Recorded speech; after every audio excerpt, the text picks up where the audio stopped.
While not exactly a retro game, Two Worlds is a game that I think a lot of people missed out on. It was dismissed at its launch by those who touted it an Oblivion killer beforehand, only to realize that the final game basically derailed that initial hype train. The game itself was still really fun to play, though at this point hating Two Worlds was already considered hip amongst most gamers and fans of Oblivion, though I honestly think that most of the people that had negative things to say about Two Worlds are the same ones that never played it much to begin with. "'Tis probably him. Run! Tell the village elder." Two Worlds is an action role-playing game that was released by South Peak in 2007 for both the PC and Xbox 360.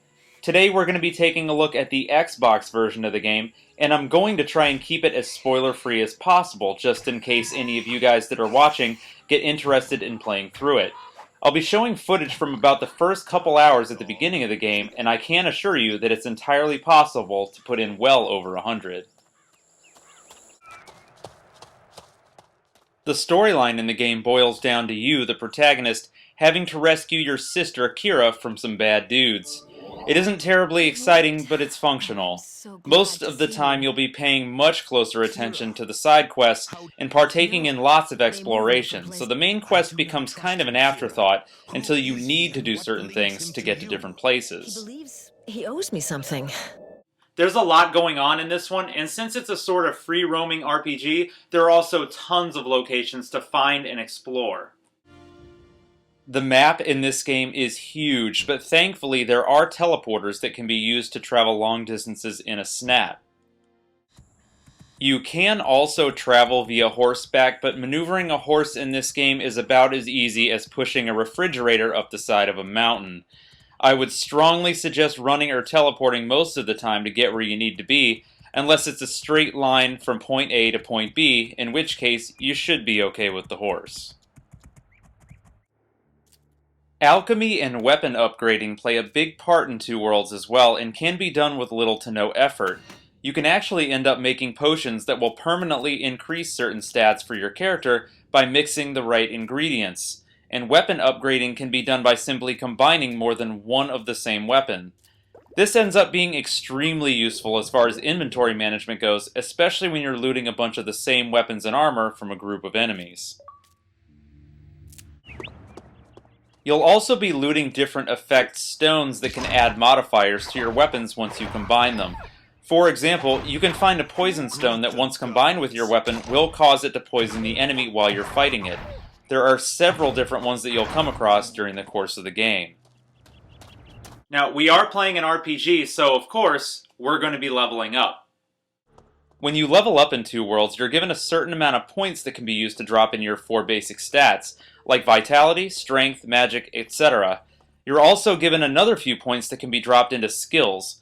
What's cool about this game is that you can set your skills however you want, thus creating a character that can specialize in whatever you decide right off the bat, instead of relying on a character class. I can tell you guys right now that the visuals in the Xbox 360 version don't quite match up to the PC original, but it still looks alright. Two Worlds just seems to look its best when you're standing still and taking in the scenery. Outside of that, the game moves at an awkward pace on the Xbox. You'll see a lot of stuttering and frame dropping as you traverse the world of Antilor. It's not really noticeable in smaller environments like caves or dungeons, but in the overworld the game really struggles to chug along at times. Even still, it looks okay. The sound becomes the hard part of the game to review. The music and sound effects are great, but the voice acting and dialogue is hilariously bad. Ah, no longer a messenger of no great import, knave? For me, that's really where a lot of its charm comes from, but I can see why some more serious gamers would be instantly turned off by it. A jester to wit. The voices in the game were actually voiced by members of the development team, and you can tell. It sounds incredibly awkward, but if you're into that kind of thing and it's funny to you like it is to me, then you'll be laughing through your entire tenure with Two Worlds.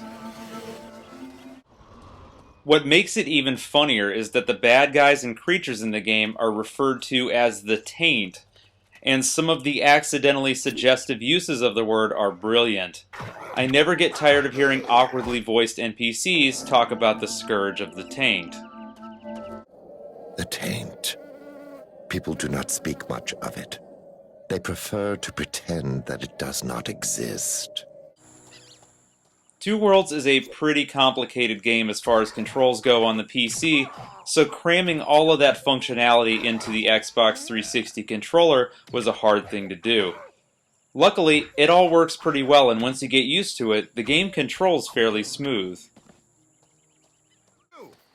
The fighting is done by tapping your right trigger to attack and using your B button to dodge or backstep enemy attacks. The backstep is almost too useful, since once you get good at it, you can take out pretty much anything that stands in your way without ever getting touched, even some of the bosses later on in the game. Magic is used by tapping the left trigger, and the whole battle system feels pretty comfortable once you get up to speed. There are obviously several other buttons on the controller that do a plethora of other things, such as jumping, looting, using potions, and of course items. When I had first sat down and played Two Worlds, I gave it about 15 minutes before I turned it off and thought I would never play it again. After talking to a friend of mine who was a die-hard fan of the game, I agreed to sit back down with it and give it at least an hour. That hour later turned into hundreds. And what of his talents now? Two Worlds starts slow, but once it gets its hooks in you, you can't help but keep going. The freedom that the game presents feels much more wide open and full of life than, say, Oblivion or Fallout 3. Indeed. What can you tell me about the neighborhood? It takes a certain type of gamer to appreciate the nuances and humor in Two Worlds, but if you're even moderately interested in the game by what you've seen here in this review, I urge you to pick it up and enjoy it. Sure, it's not going to blow you away as far as graphics or sound go, but it's a really enjoyable RPG that's full of fun stuff to do. At this point, copies of Two Worlds are really easy to find pretty much anywhere for the Xbox, and are usually priced under $10 or so. Grab it next time you head down to your local game store and give it a chance. Play it like it's a comedy, and I promise you'll enjoy every minute of it. As always, guys, thanks for watching and subscribing. Until next time, stay classic. Do you speak thus to all who consult you? How can it be that the Highlanders have not yet covered you in tar and feathers?